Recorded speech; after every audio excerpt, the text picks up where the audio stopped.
This is Lightners Live Plus. I've never actually played a Deltarune or Undertale fan game, and I don't know. There's always a level of, do I want to? Is it? It's not the real shit, but which is all silly. However, this seems very cool to me.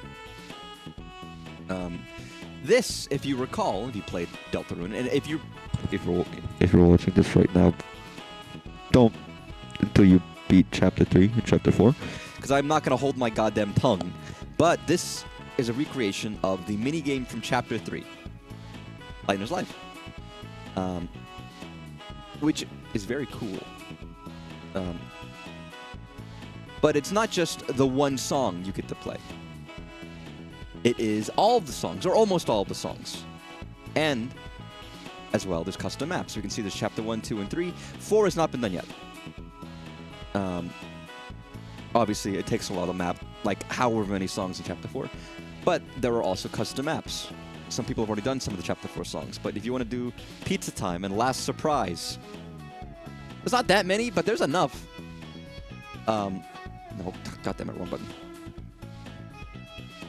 But regardless, I thought this would be fun because, I mean, what is not people's favorite thing in Deltarune? It's the music. Or maybe that's just me. It's funny, when I first played this minigame... Fuck.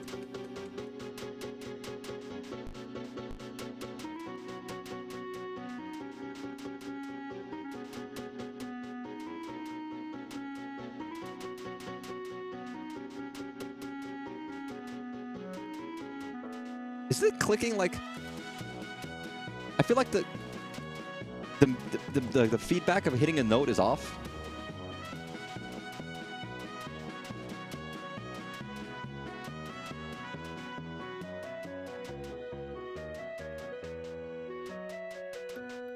I spent a lot of time working on the latency.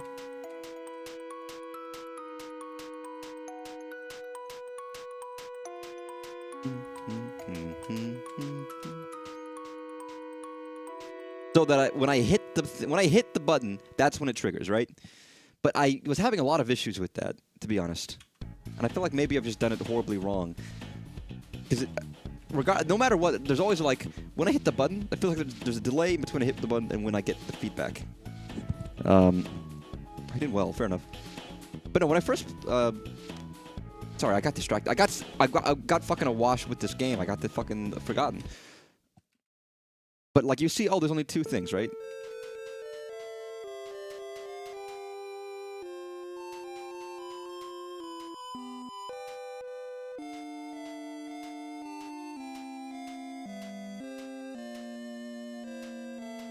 I'm not crazy, right?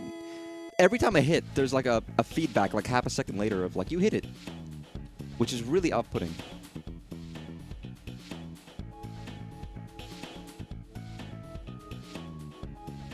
I'm turning that off. There's like a slapping sound. There's like a chunk.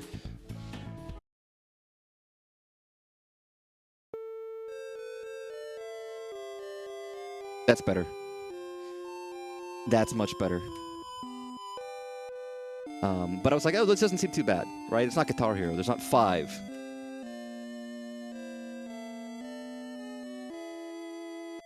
Like, I always be getting, oh, I'm getting a perfect 98th. But the slapping's like a second behind. That just throws me off. But no, deceptively, only having, I mean, maybe not deceptively, but only having 2 of these lanes to focus on does make it very difficult. Especially if you're using, like, your ring finger and your pointer finger, I guess. Index finger. It can be very fucking tricky. I suppose if I wanted to, I could use my left hand for the left one and my right hand for the right one. I'm using the arrow keys right now, which I could also use Z and X. But it's honestly much trickier than it seems. I think even the simplest rhythm game can be incredibly difficult. Even if it was one lane. Maybe that's too simple. I think you need to have, like, some variance.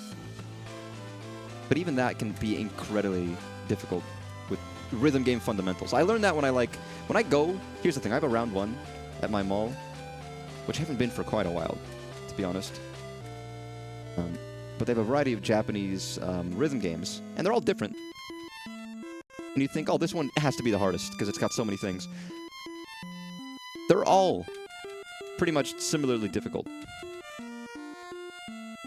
Because once you get used to the buttons, then it's no longer that's the problem. It's always an issue, but like... the slapping. But no, I love Deltarune music, and it's nice to, you know, it's one of the things that when I'm not playing the game, and there's a gap between now and Chapter 5, like there is, well, what can I revisit in between? I can revisit the music. Here, so let me go. What do they got for Chapter 3? All right, what's everyone's favorites? Burning Eyes. I don't remember what any of these songs sound like, except that I like them. What was Bit Roots? We do Sword. Was this the Link's Awakening-esque one? Oh, fuck. Fuck.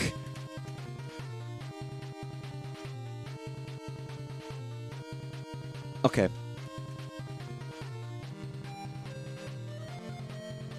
Jesus fucking Christ.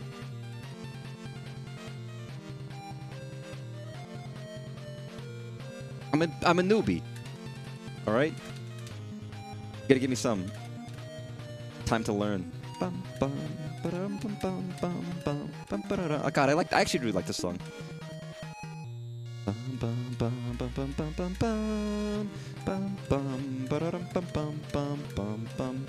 Honestly, I think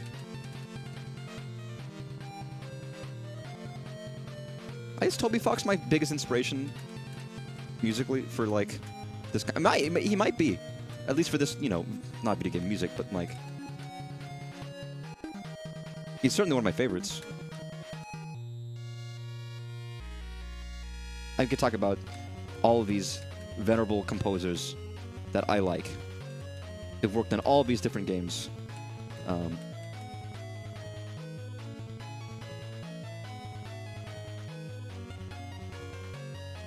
Oh. What's working on the background track? I actually don't mind that, because I've never listened to the backing track. I've never noticed it. It takes a lot of listening to start like listening to like the counter melodies and stuff. For me, anyways. It's not always something you notice initially. But like you like a Koji Kondo, Yumatsu, I don't know. Now I can't think of any others. Shit. Zumi Tataka, Jun Ishikawa, the fucking others.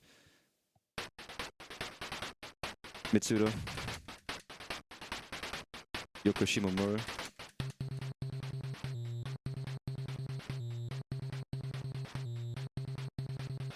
Oh, I got it now. I got the pattern. Fucking Keiichi Suzuki. Classic composers, right? But in my mind, Toby Fox just stands up for. I mean, and they're different. They're all different, right? I guess that one did say hard. I probably should have listened to that.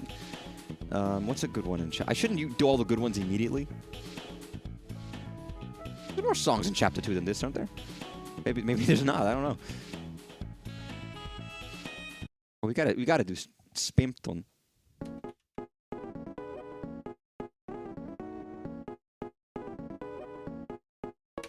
Maybe it was inevitable. But the ways people just like the latched on Spampton.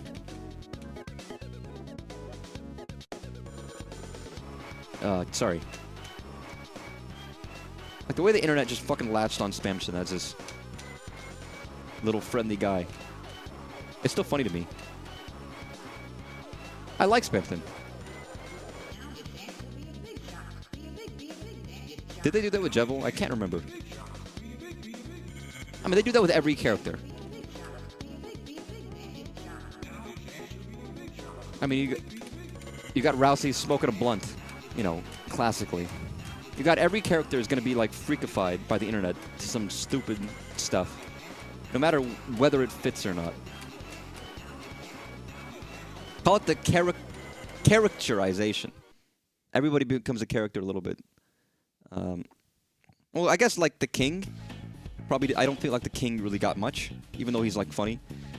Sweet Captain Cakes are the most overlooked. That's true. I like Sweet Captain Cakes. Well, you know, I think I just like their music as much. I like the music a lot. That's a good chant. That's a good shout. Where's their music? The song, you know, we play this music when or whatever. It's not here.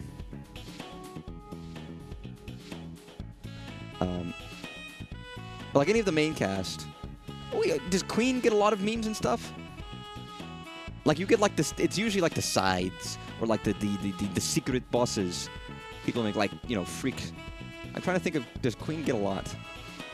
Because you see more. I feel like I've seen more of Jevil and Spampton than I have of Queen, for example. I don't know.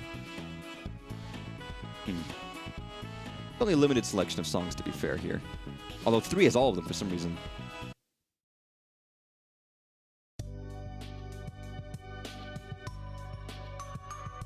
I don't know what's expected.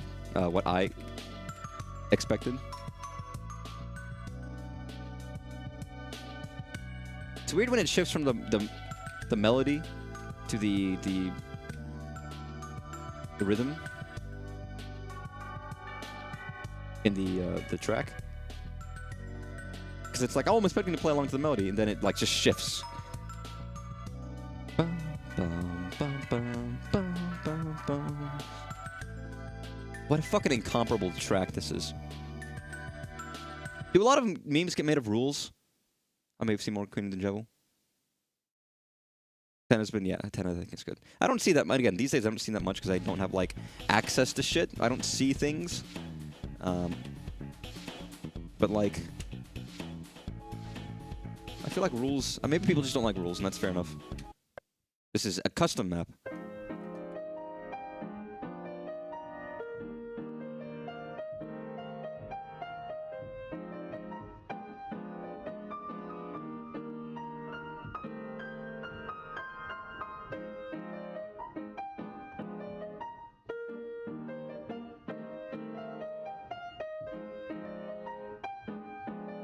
Fuck, this is fucking...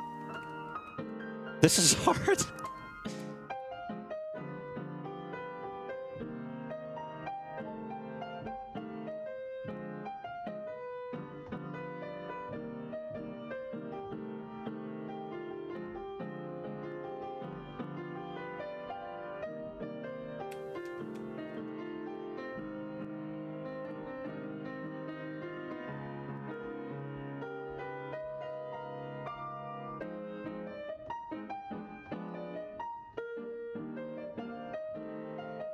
Shit.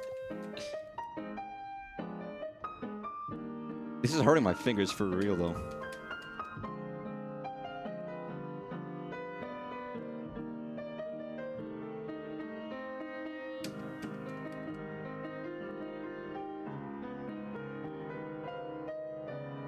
Oh my god.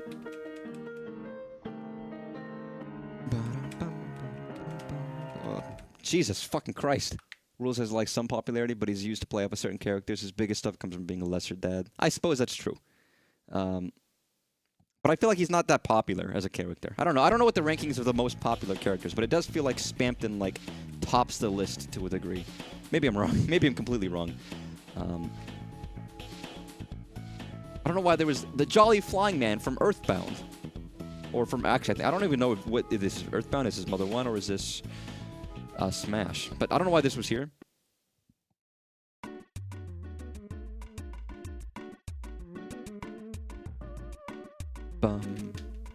This song has lyrics, by the way.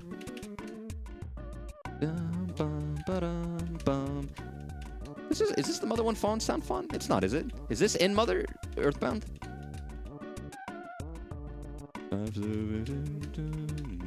Making grain of sand slips right through the ashes, slips right through your hands. Yes, this song is lyric. This is one of those songs on the Mother 1 vocal album that was released. Oh, I don't know. I don't see it. Now I feel stupid. Is this? I don't know where this was used. Actually, maybe this is Earthbound, and they didn't use. They used a different part of this for Mother. And maybe I'm confused. It was all just a dream. was only a dream. It was a dream. I used to read Word Up magazine. Super Nintendo, Sega Genesis. Never thought I could have. Was it afford all this? I don't remember what he said. Why did everybody? For some reason, listen. I like the grand finale from this, but I feel like I've heard it too much, and now it kind of like runs out of my brain. I'm like, yeah, it's this song, okay. But everybody's like, oh, we got to do it. We got to do a version of this piece for any kind of rhythm game whatsoever. Maybe it's because I've heard this song way too fucking much. I used to have this downloaded somewhere on like an iPod as a child. Raise up your bat. Pizza time. No, I don't want to cut that wrong, but let's do actual songs first. Let's go back. I hope I have enough songs to fill up the amount of time I have, but we'll see. Reed Buster. There's covers, too.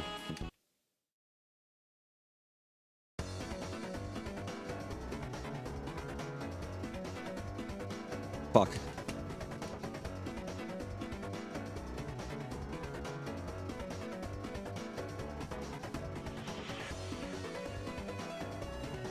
Ah, fuck. Unrelated, by the way. I'm borrowing someone's CRT monitor that they have. I don't even think they've ever used for anything, but I'm borrowing it for a purpose. I was messing with it today, and I just plugged in like my fucking Switch. And first of all, I have to say, it's so fucking pretty. Like, you forget how good a CRT looks in person. If you try to capture it on camera, it just doesn't work. A lot of displays are like that, to be fair. But I was like, this looks really nice, and it's a monitor, so it has good refresh rate, right? Obviously, the aspect ratio is not correct.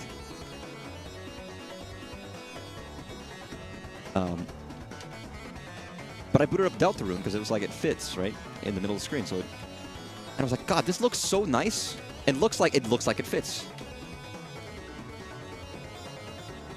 But just like the monitor on that desk over there in my dark apartment with Deltarune's like opening with like, are you there? Are we live? Or whatever the fuck Gaster unknown speaker says. I was like, man, this is really fucking nice. This is really nice. I was like, this is how I should play this game.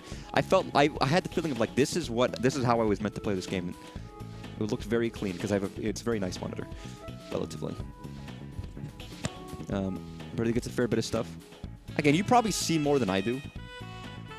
In terms of like fan art and stuff, because again, I don't have like a YouTube homepage anymore. I got rid of that, which sounds demented to say out loud. Actually, like, I got rid of my YouTube homepage. It doesn't exist. I can't access it. The button's gone. But that's true, which means I don't get as much random stuff. That's not necessarily true. I can get some of it, but I also don't use like. You'd think I would see more fan art and stuff, but all I get is Blue Sky, and I don't frequent the Deltarune subreddit. There's spaces that I could engage in seeing this stuff, and I just don't see it naturally, I suppose. Unrelated. What a good moment this was when this song came up. I know it was a Toho reference where they have the name show up on screen. I still think it would have been fun to do that more for like. It's like the moment, you know? Like when you're playing in Deltarune and you finally get to like the main dark world and then the music just starts. Maybe it's not in every single chapter, but it feels like it, right? Because it's like it happened here, then Cyber World. And I guess it was in the Sanctuary too. And I felt like you get multiple moments because you went to multiple sanctuaries in Chapter 4. I don't remember if that happened I think it did happen in Chapter 3, but that was after all of the 8-bit games, which is like a good half of the chapter, so it was kind of late before you get into like that kind of a thing. Was it? I mean, 3 was a very different kind of chapter. Fuck.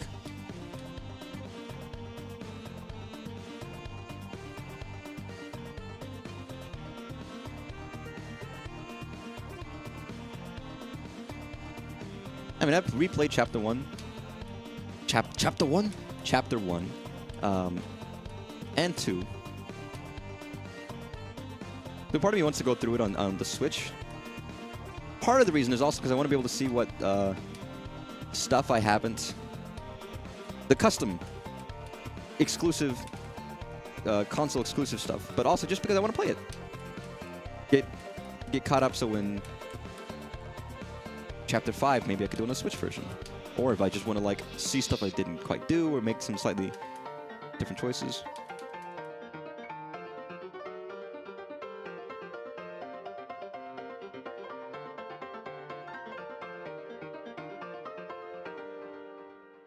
Nice. The one problem for popularity, I don't get a ton of stuff sometimes because a lot of my YouTube are theories. Yeah, I try not to engage in theories. Folks like King only mentioned because yep, I did see the Cape Shadow Mental thing where it's like, look, it looks similar. Maybe that's where it comes from.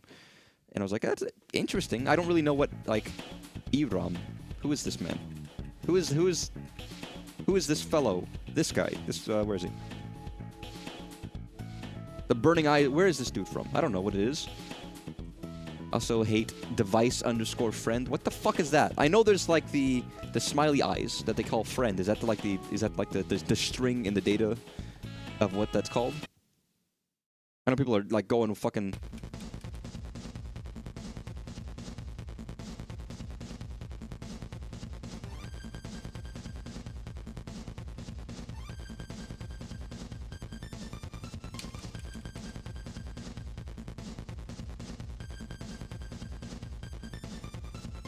I wish you could hear my fucking keyboard click. And the similarities to Black Knife in this. What does EROM even stand for?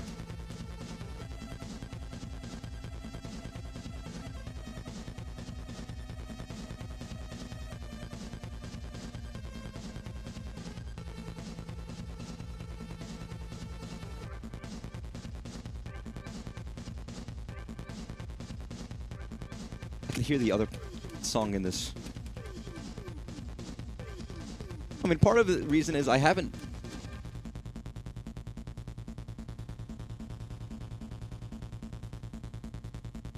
Holy fuck. Jesus. Oh my god, I aced that shit. Hello. By the way. That was amazing. Friend, Nightmare backwards maybe. Oh, ERAM for Nightmare. Oh, that's an interesting. I never thought of that for the Burning Eyes. This dude. I can see you in the dark, you know. I was gonna say, I don't know, man. I had a thought and I got very distracted by the insane difficulty of this. But yeah, the similarity between the Black Knife with Burning Eyes and Burning Eyes is interesting. Meow. Sorry. I have fucking stray cats outside. They're gonna hear me and start running. Link's Awakening reference. Hair is very. I guess it's fine. I don't always like my hair, to be honest. it just happens. The Nights and Fear of the Dark. Oh, things that go bump. When Rouse, what is? Sorry. What? I actually want to look it up. What does Rouse say about things that go bump in the night or whatever? The bump in the night. It's a really great line. Like it stands out as like really excellent dialogue by Toby Fox. But thank you about the hair, by the way. Glad other people like it. The bump in the night, Rouse. What is the? Say, quote the dark bump in the night. Something. I'm just looking it up. And the way it's written, it's the fear of dark. It's the bump in the night. It's the shadow in the backside of your mind. Holy shit. Sorry, I was just looking. Someone had posted an OC and they had that. But like, Jesus, Toby Fox. What a line. What. I know he values good, slick writing. That's Tobert J. Fox. I don't know his middle name. Nobody knows. He doesn't have one. But I like that I love that like little dialogue by Rouse when what are they? Titans? The Night? The Giants? What are they called? The Titans? The Titans, right? This is a tremendous track. That was wow! Amazing! Notes missed 0. 100%. I'm so proud of myself. But because Swiper Friend is in the code level, that things like the survey program bits, people really raise it's important. It's just a little creepy thing, but maybe it's useful. We don't know. It's weird, and people. I mean, the color scheme is interesting. Why is it watching us? I mean, there could be things about it, but Bitroot. I think it's a generic spooky dark interface. Could be. Does this sound like, was it like Link to the Past dungeon theme? This sounds like a very specific. Or maybe it is Link's Awakening, and I just can't remember what the Link's Awakening... No, Link's Awakening has custom dungeon themes for every level, right? Things use a generic spooky dark interface, but there are multiple extra mobs. Use the face and amalgamate to show what a darkener is. Oh, that's right, it was actually used. I forgot about that. But others are like, it's the devil Chris summoned that puppets dead bodies and is going to be the final boss. I mean, that's the thing about, like, people go very far in theories and make theories out of other theories and base their theories on, and they, like, rebase their theories on other people's to where it gets very convoluted. And not that maybe they're right, but it always reaches a point of, like, unbelievability. Like, they're extrapolating a lot from a little, and that's fun. But when they stake their life on it and they swear by it and get angry if it's like, no, you're wrong. Listen, this is why, I don't know. That's why I don't always engage in a lot of theory crafting stuff. I make my own stuff, but I don't look into it too much. And there's some common theories, and I'm like, okay, those might be reasonable, and kind of leave it at that. And again, I've not played, obviously. I haven't played the weird route, the Snowgrave, the original, or the what editions. Wait, I fucked it up immediately. We try that. That impacts a lot of stuff. I've read a little bit of... I read about the original Snowgrave, Chapter 2 one, a long time ago, and I don't remember much of it when it first happened. I just remember that it was like... It really bothered me. Just reading about it. I was up at like 2 in the morning looking up like when it was first discovered. And I was like, what? There's another route? And it's really messed up. I was just like obsessed, and then I hadn't checked in on it. And obviously I know a lot of stuff has happened, and I've seen little hints of stuff that might have happened, but I haven't done it. And I might end up just, I don't know, maybe I should look it up, watch someone do it. But there's a part of me that maybe still thinks that I might want to play through it. Hell, there's a lot of game that isn't what I've done for Deltarune, but I take games very seriously, and I don't like doing things that are...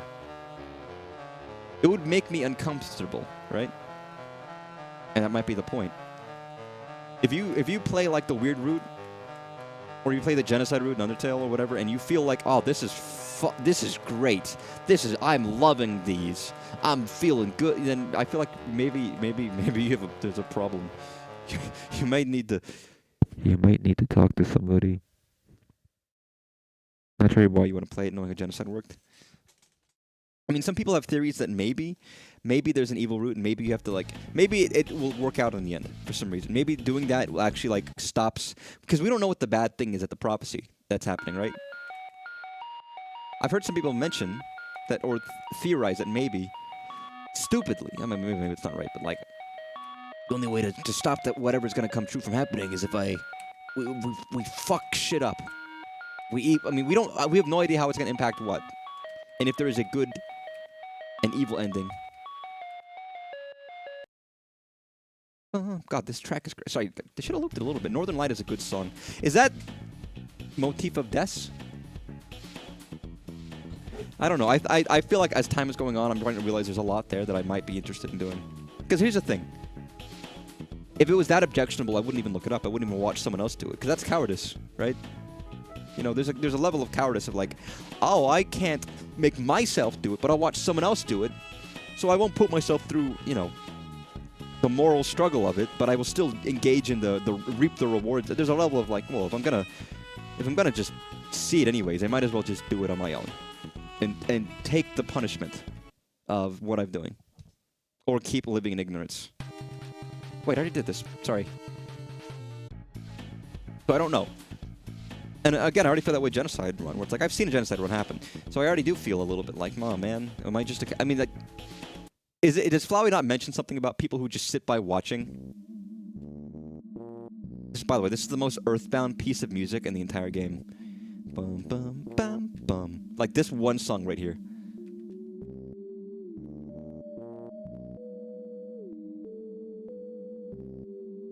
Nice. Good track. But there's a part of me that feels that way. So I don't know.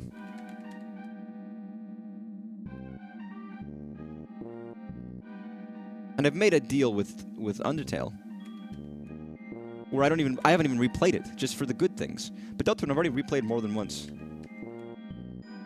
And is it going to be a thing of like they're going to guilt trip me and I'm going to feel bad for never finishing the game, but there was no ending? But is there a moral difference between watching? I mean, if there was a TV show where two people had to fucking stab each other to death, and the guy who wins gets $1 million, you're not killing somebody, but you're watching it. Like, okay, that's different. There's a lot of other moral compasses of like you're watching them, so you're giving them the validation and the money, or I don't know. But maybe there's a small thing of, well, I guess that's not that different than a streamer. You're watching a streamer do it, and they're getting your support, and in exchange, you get the viewpoint without the stress of.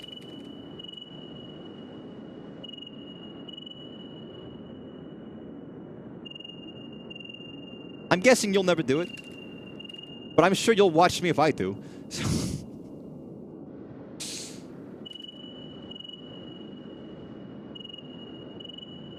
to see me cry on stream again?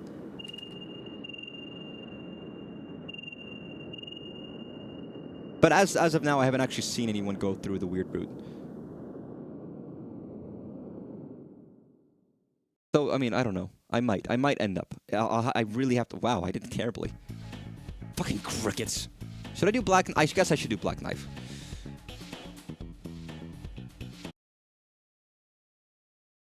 I hate, like.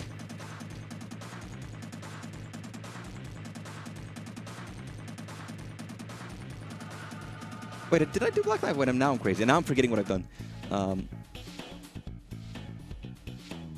But like, I don't know. It's not gonna make me. I mean, I know it's logically it's a game, and I know, but I don't like doing like the evil stuff. Even in a game, when I play games, I never make the stupid evil choices. I make the good choices every time, because I don't want to make people feel bad. I don't want to do the bad thing, you know, in terms of Undertale, in terms of Deltarune, in terms of minigame. Minigame gives you a leeway and a choice. I never make the asshole choice for the most part. I mean, unless maybe it's someone who, like, maybe is there a deserving? It's TV time!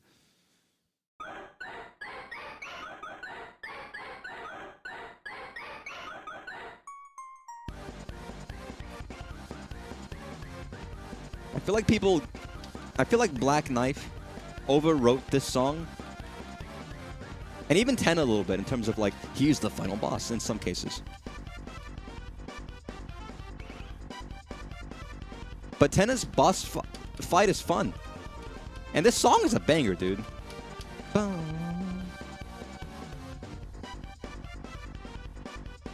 Like, there's so much lore in Chapter 3.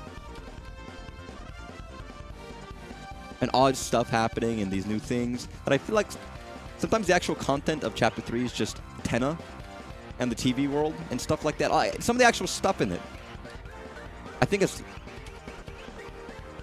have been like forgotten a little bit. Not forgotten, but like overlooked in comparison of like, did you do the egg and see how difficult it was? Did you get the Arum and get the Shadow Mentor to fight the Black Knight? Yo, Undyne, what happened? Look at all the weird cryptic minigames we have to play. What is this, fucking Five Nights at Freddy's with cryptic 8-bit minigames?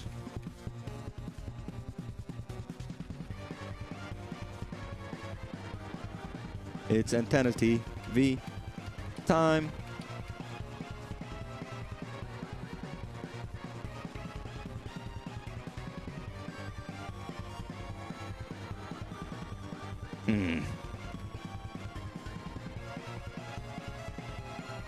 Beautiful. Beautiful. Beautiful.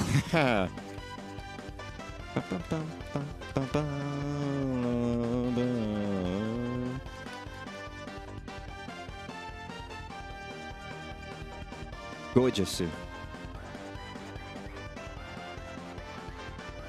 TVs. Such magnificent Creatures.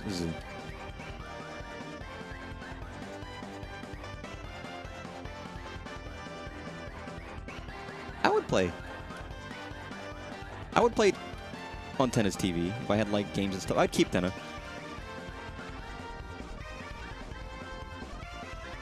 I feel like Birdly would like Tenna.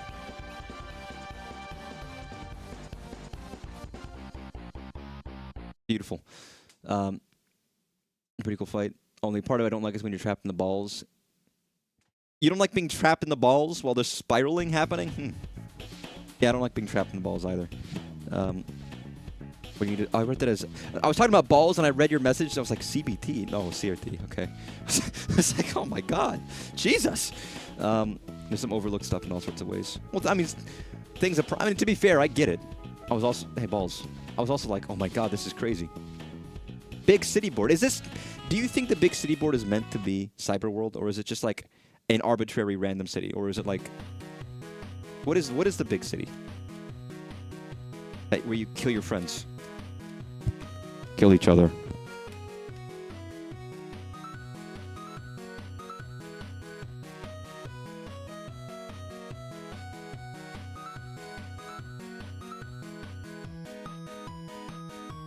Well, it's still interesting to me that that Spampton and Tenna have like weird connections.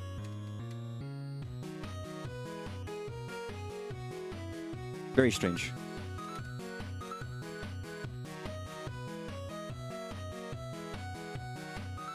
Obviously, well, everybody has connections seemingly. Jevil is connected to Sham in some way, and then like weirdly,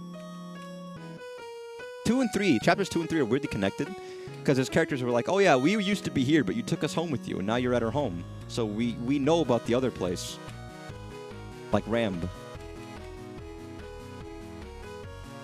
and how they communicated, how they connected, I don't know, but there's a lot of like, there's a weirdness there, of like the chapters being directly connected in terms of the Darkners, which you don't usually get. I mean, I guess you got like Queen and King.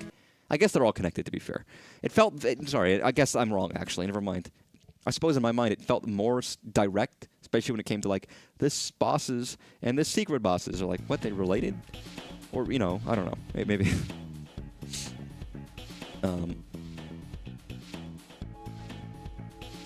But yeah, Spampton talks about Mike. I mean, Tenna was talking to Spampton in some way. And then Ram was actually from the cyber world. And then chapter 4 is just Gerson, and Gerson has like no connections to anything. Gerson is a weird one. It's like, why are you the object that has the shard? Who gave it to you? Why you have no connection? What? And I forgot about this, but there's still a connection of like, why does fucking Asgore have one? The black shard or whatever it is. Why does Asgore have one?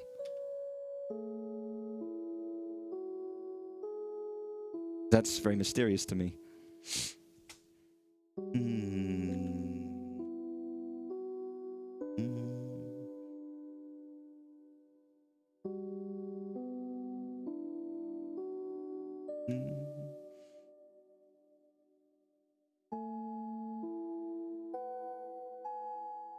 I was just thinking about this. It reminds me, when you defeat the Dark Knight, what is it? The Roaring Knight? The Roaring Knight fight. The shard you get, the black shard you get, comes from a chip, right? Susie's like blocking the fight with the axe, whatever, and a chip comes off of the sword or the knife, right? And that's where the black shard comes from for that chapter? Am I crazy? Isn't that where it comes from?